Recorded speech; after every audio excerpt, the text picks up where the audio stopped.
Les échos du cœur sur Port d'Albret FM. Il est merveilleux, ou elle est merveilleuse, et vous ne pouvez pas vivre sans lui ou sans elle. Vous avez un sentiment familier quand vous êtes ensemble. Aujourd'hui, vous l'avez compris, nous allons parler d'amour et d'attachement. Comment on fait durer le couple contre le temps quand le désir s'émousse? Lorsqu'on tombe amoureux, nous sommes dans une agréable période d'hypersensibilité, où nos hormones du bonheur sont activées, et nous commençons alors à tisser notre premier lien du nœud. On nomme cette période l'amour-romance. Qu'est-ce que l'attachement en amour? C'est quand je suis attachée à elle ou à lui, que j'ai du courage et de la confiance en moi pour tenter l'aventure sociale. Et quand je le revois, ou quand je la revois, j'ai des choses à lui raconter. Ainsi, l'attachement est éveillé. L'attachement ne veut pas dire emprisonner dans une relation de couple, bien au contraire. L'attachement se construit dès la petite enfance avec notre figure maternelle, et cela dès nos 1000 premiers jours de vie. Il sera différent en fonction du contexte social, période de paix, de guerre, d'économie, etc., et du contexte familial dans lequel nous évoluons. Mais comment ce lien d'attachement est si important pour maintenir une relation de couple dans la durée? En quoi ce lien établi dès l'enfance avec notre mère, notre figure maternelle, peut-il finalement venir à l'âge adulte jouer sur la durée de nos relations de couple? Nous verrons l'importance d'un attachement sécure et l'impact de notre vie moderne sur notre relation amoureuse. Un neuropsychiatre et auteur français connu pour ses écrits et études d'une très grande richesse nous éclaire sur ce processus d'attachement, et j'ai nommé bien entendu Boris Cyrulnik. En effet, dans son dernier livre « Quand on tombe amoureux, on se relève attaché », sorti aux éditions Odile Jacob, il explore les concepts d'amour et d'attachement, en mettant en lumière leurs différences, leur origine, leur impact sur les relations humaines. Tomber amoureux, c'est retrouver la trace d'un bonheur passé et l'attribuer à une femme qui passe par là aujourd'hui. C'est elle, je la reconnais alors que je la vois pour la première fois. On ne pourra qu'être heureux ensemble, puisqu'il me suffit de la voir pour éprouver un sentiment de bonheur. C'est ce que cite Boris Cyrulnik dans son livre. L'amour est intense, fusionnel et souvent éphémère. Il peut provoquer euphorie et angoisse. L'attachement est un lien sécurisant qui se construit lentement et favorise l'autonomie. L'amour naît d'une attirance physique et sentimentale. L'attachement, lui, se développe dès la petite enfance, influencé par les relations avec les figures parentales et notre milieu. Et selon John Bowlby, psychiatre et psychanalyste anglais, la théorie de l'attachement consiste à dire que l'enfant a besoin, pour se développer normalement sur le plan affectif et social, de former une relation affective privilégiée avec au moins un donneur de soins, appelé figure d'attachement principale. Les types d'attachement dans les relations amoureuses font référence à la façon dont les personnes pensent et se comportent dans les relations. Une personne ayant un type d'attachement sécure pense que ses relations proches sont dignes de confiance, tandis qu'une personne avec un type d'attachement insécure a tendance à se méfier ou à s'inquiéter dans ses relations. Les types d'attachement se forment dans l'enfance et ont une forte influence sur les relations amoureuses tout au long de la vie.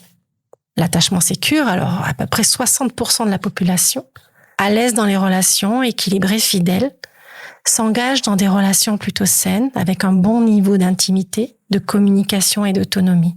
Ils expriment clairement ses besoins. Fait confiance à son partenaire et trouve sa relation épanouissante. Engagé dans la relation mais indépendant, attentionné, affectueux et tolérant. Il est capable de gérer et de résoudre des conflits. Et puis, il y a 3 autres types d'attachement plutôt insécures, à peu près 40% de la population restante. Le premier, l'attachement insécure et anxieux, dit préoccupé, ambivalent. Donc là, ça sera plutôt des personnes anxieuses qui ont peur de l'abandon. Ils vont s'inquiéter de la disponibilité et de l'engagement de leur partenaire. Se sentent souvent incomplets sans leur partenaire. et peuvent rechercher une réassurance excessive ou faire preuve de jalousie, de méfiance envers le partenaire et la relation. En général, les personnes ont peur de l'abandon, du rejet, des conflits. Ils sont sensibles à la critique et en recherche constante d'approbation.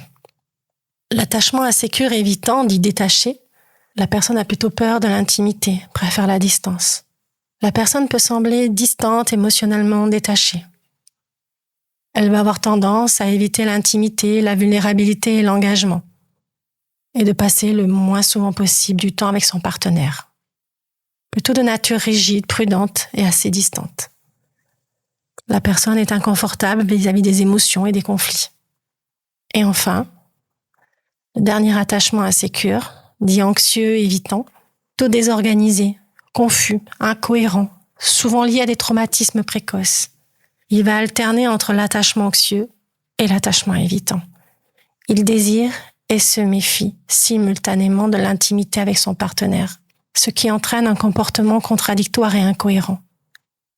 Il a tendance aux extrêmes émotions et il a des difficultés à maintenir des limites saines. Il a une prédisposition aux relations à fort conflit. La plupart des gens ont un type d'attachement principal, mais il est courant d'avoir des traits provenant d'autres types. L'éducation précoce, les événements de l'enfance et les expériences adultes jouent un rôle dans la détermination du type d'attachement. Les personnes ayant un attachement insécure peuvent devenir plus sécures en adoptant de nouvelles croyances et de comportements. Les partenaires dans une relation peuvent influencer les types d'attachement de chacun, de manière négative ou de manière positive.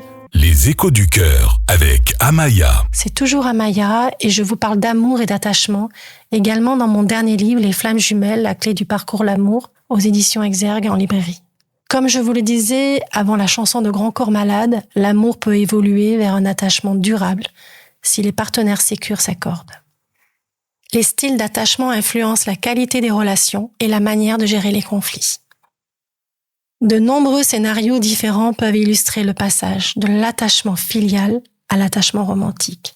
Ainsi, les personnes sécures qui sont à l'aise dans les relations intimes tissent un lien léger et savent le faire durer. Ceux ou celles qui ont acquis un attachement ambivalent mettent la barre affective avec une telle hauteur, ils se sentent frustrés et agressent celui ou celle qu'ils aiment le plus au monde. Les évitants ont tellement peur de devenir dépendants affectifs qu'ils refroidissent la chaleur amoureuse dont ils ont grand besoin. Ils aiment de loin et se sentent prisonniers de ce qu'ils ont provoqué. Quant aux carences affectives, convaincus qu'ils ne sont pas dignes d'être aimés, ils deviennent colons et quémandent sans cesse une preuve d'amour, envahissant ainsi l'aimé qu'ils étouffent jusqu'au moment où ils éprouvent ou elles éprouvent le besoin de prendre l'air. On peut imaginer 1000 autres scénarios où le passage de l'amour au lien n'est pas toujours facile. L'évolution de l'amour vers l'attachement dépend de l'acquisition précoce d'un style d'attachement lors de la petite enfance dans sa famille, à l'école ou lors de la préadolescence. Les pressions culturelles et les changements sociaux rendent les relations plus complexes. Les technologies et les réseaux sociaux modifient les interactions, souvent au détriment de l'attachement profond. L'amour et l'attachement sont complémentaires mais opposés. L'amour recherche la fusion, l'attachement favorise l'autonomie.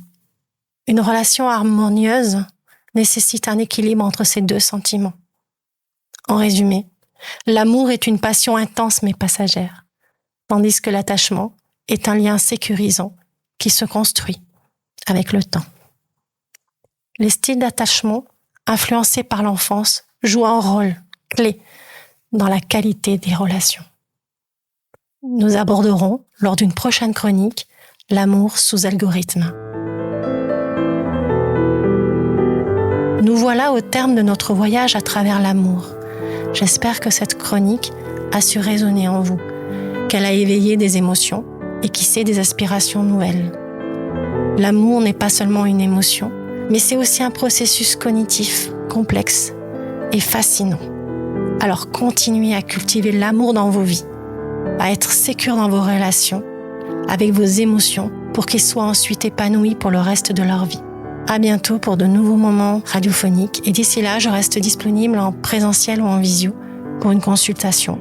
Vous pouvez également me retrouver sur les réseaux sociaux et également à travers mon livre « Les flammes jumelles, la clé du parcours, l'amour » aux éditions Exergue, qui est toujours disponible dans les librairies et en ligne. Je vous lobe, Amaya. Les Échos du Cœur sur Port d'Albret FM.